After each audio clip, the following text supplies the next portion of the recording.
Okay, we've triaged the painting. I think it's heading in the right direction now. I had this very green, and I've stole some. I've taken some colors from up here and various areas to just warm it up a little bit. I like it that it's darker, lower value, sets this off more. Now we come closer. I've brought some of this light over to the right. This was sort of faded out. Wanted to reintroduce some strength and some light against these closer dark lines. So, why don't I just be quiet and do a little painting here? I'm just going to put in a few strokes of yellow ochre and white to establish some value here. Oops, little bits of stuff in my paint again. Okay, I think that's on the strong side.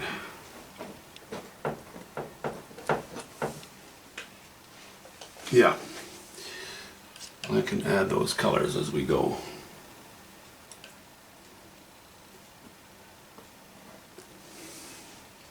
Yeah, we'll just do a little bit of straight yellow ochre here for the moment.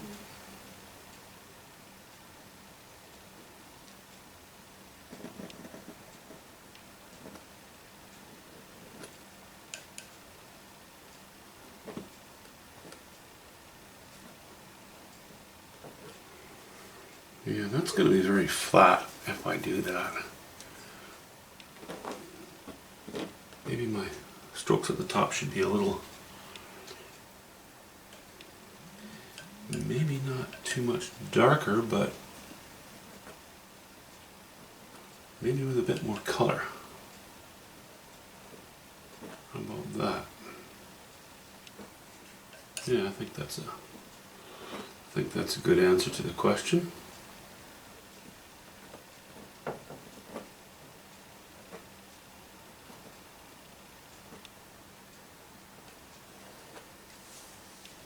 Yep. Okay, yellow ochre, burnt sienna. I keep wanting to change my colors up quite a bit, but if this whole area where there's a lot of direct sunlight on it, it remains within the same family of colors, I should really consider that to be a good thing.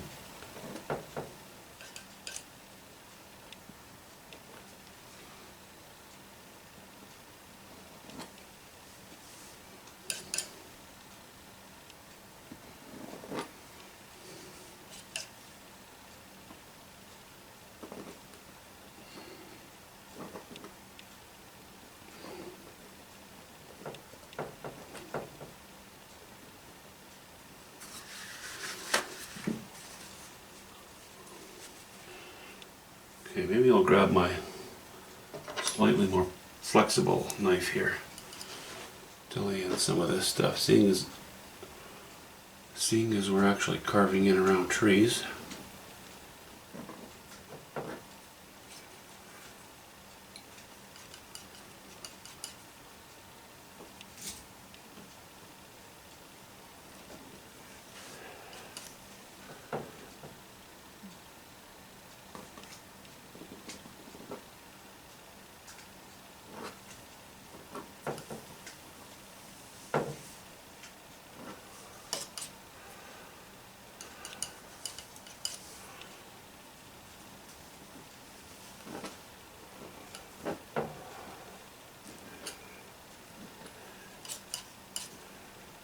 Yeah, that yellow ochre that I put in to start with, that's definitely too strong. Too high of value.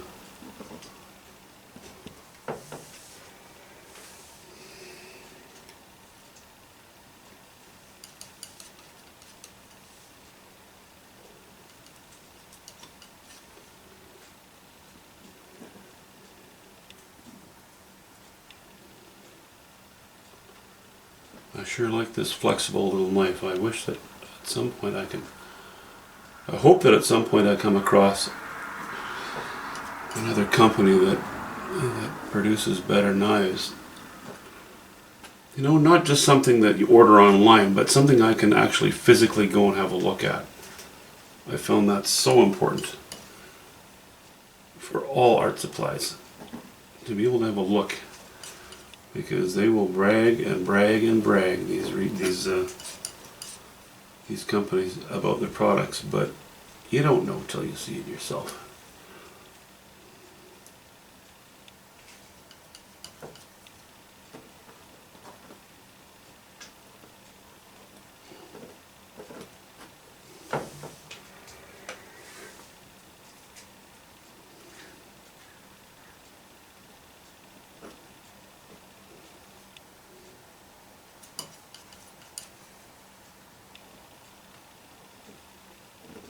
But what I love about this knife is you can bend it on the canvas, and it's so flexible and it's so thin that you can also control what you're doing while you bend it on the canvas. Now it's a small knife, so it doesn't apply a lot of paint at once, but that's okay. You know, it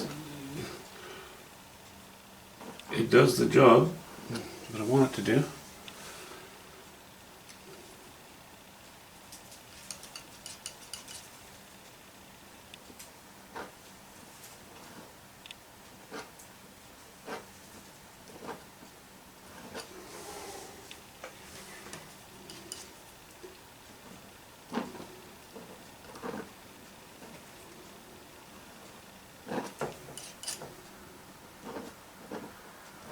Okay, I like that feeling.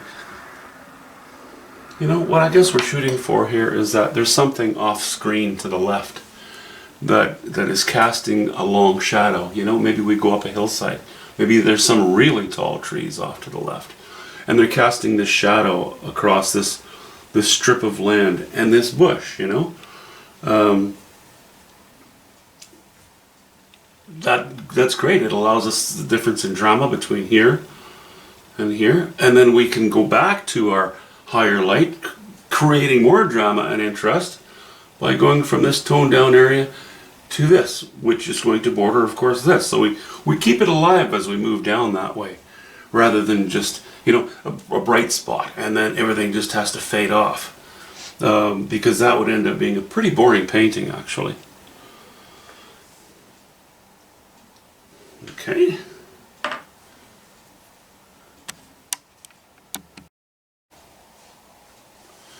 Okay, well, I went in too late and it looked too flat.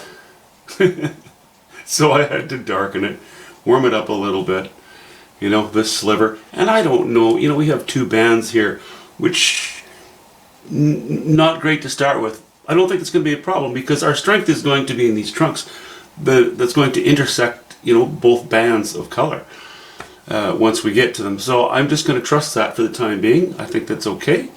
Push comes to shove, I can change it. I don't think I'm going to have to, though. I was going to go quite light here because I wanted, again, a very high value, low value juxtapositioning, but no, I think that I think this is just fine, because I don't want, you know, something below my focal area to compete with my focal area. So, you know, I've really been looking forward to just throwing with a little bit bigger knife here. Okay, let me just show you what I've been playing with here. Size-wise, my bouquet of knives. Okay, they're all equal distance from the camera, but this is a very small and flexible knife, and I'm able to carve in around trunks with it, so I've been using that. But just in smaller areas where I needed to carve around things.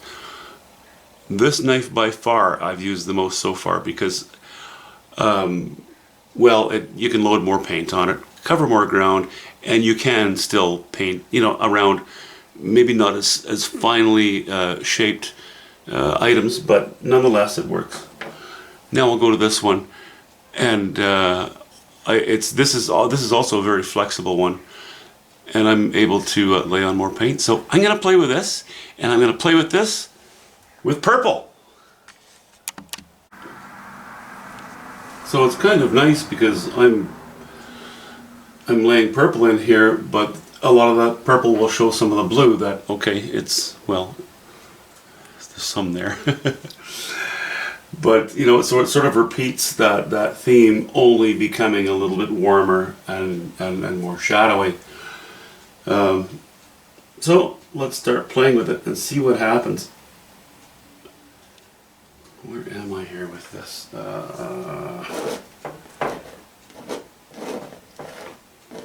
It also allows me the opportunity to put some life into things. You know what I have here is, it looks almost a little bit like the fairway on a golf course. It looks fairly groomed, you know, and this is more lively. So if we come in the foreground and put more life in it, that's going to help the painting all around. If I need to, I could still liven up these areas, but we'll see. Maybe that's not necessary.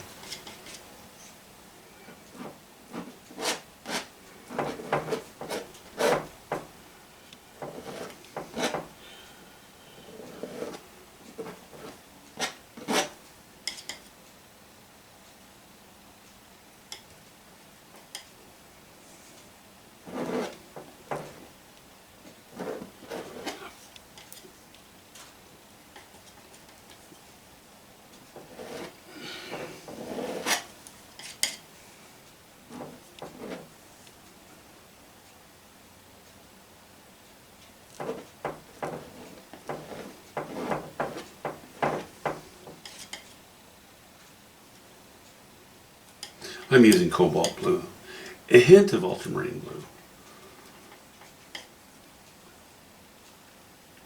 alizarin crimson, of course,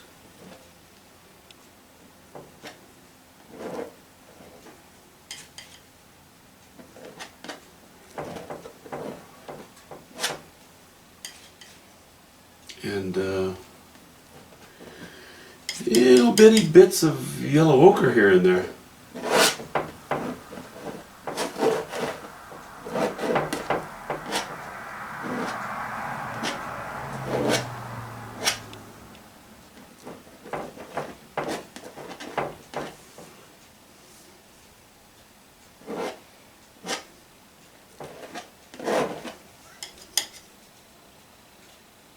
And of course we're putting the paint on quite a bit thicker now.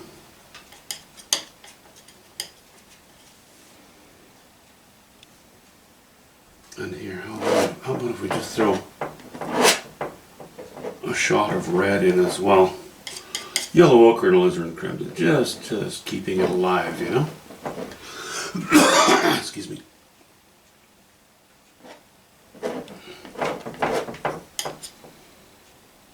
Again, this is a fun part because you're allowed, or you put so much, or you put so much paint on with few strokes, and you cover ground. It's gratifying, you know. It's a bit selfish, and I don't mind it a bit.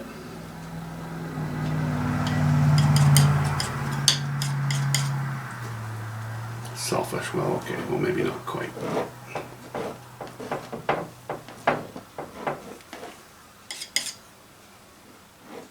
I suppose we've done enough work on the rest of the painting that now it's kind of a, what would you call it? It's a bit of a mental break, because you can very safely go into a large area and not worry too much about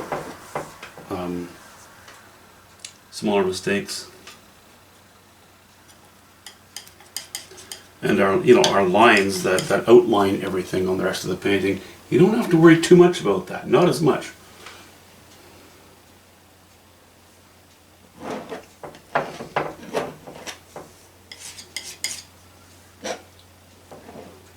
Still kind of funny, I only get a few strokes when I load my palette, and I could make a bigger pile on the palette, but again, I really don't mind keeping the piles not huge,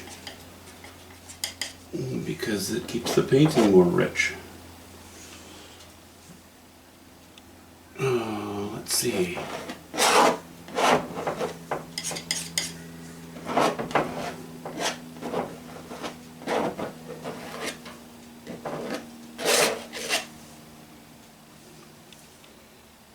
Well, we've certainly got some good color there.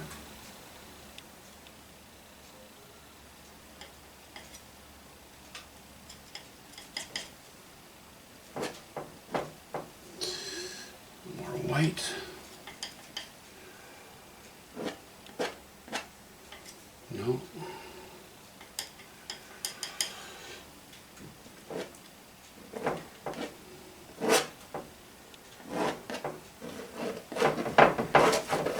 Some slices of green.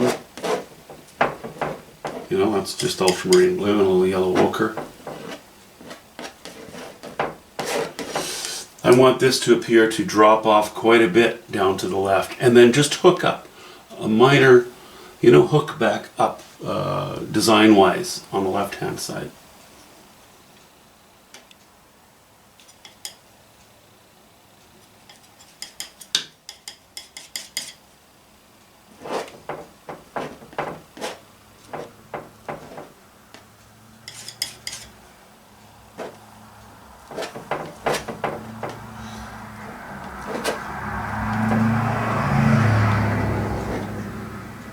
So, you know, when I'm first laying the paint on, I'm leaving these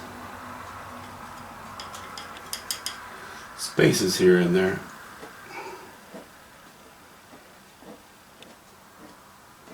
But as you can see, I'm filling in after I've gone over a certain area.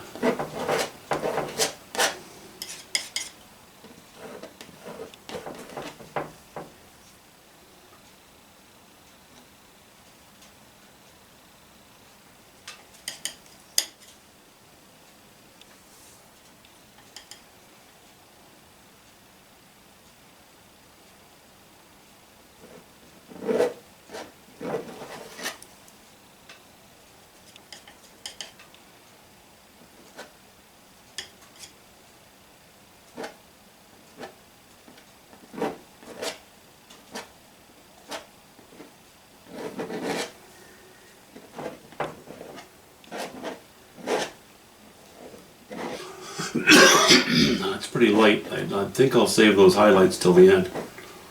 I don't want too much light or too much white poking through just yet.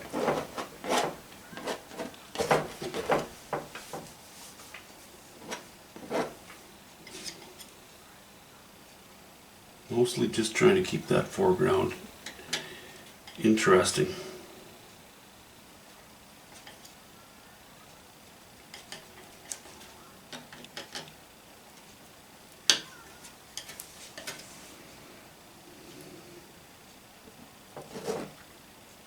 Oops.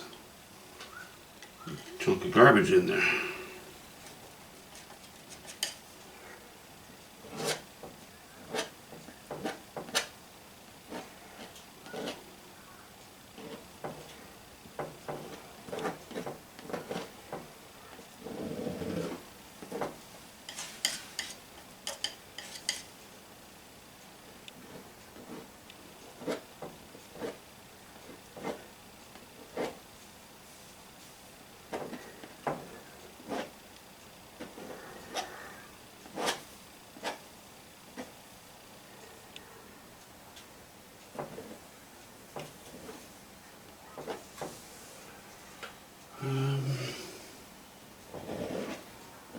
Yeah, we'll drag it up there a little bit.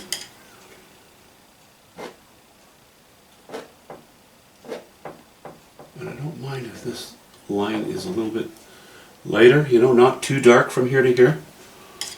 Kind of allows your eye to travel from here to here without too much of a barrier.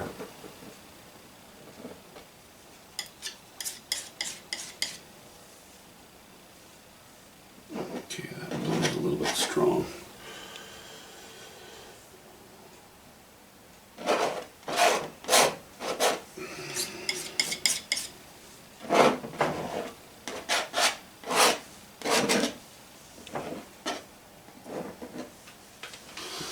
Okay, let me just back up and have a look here.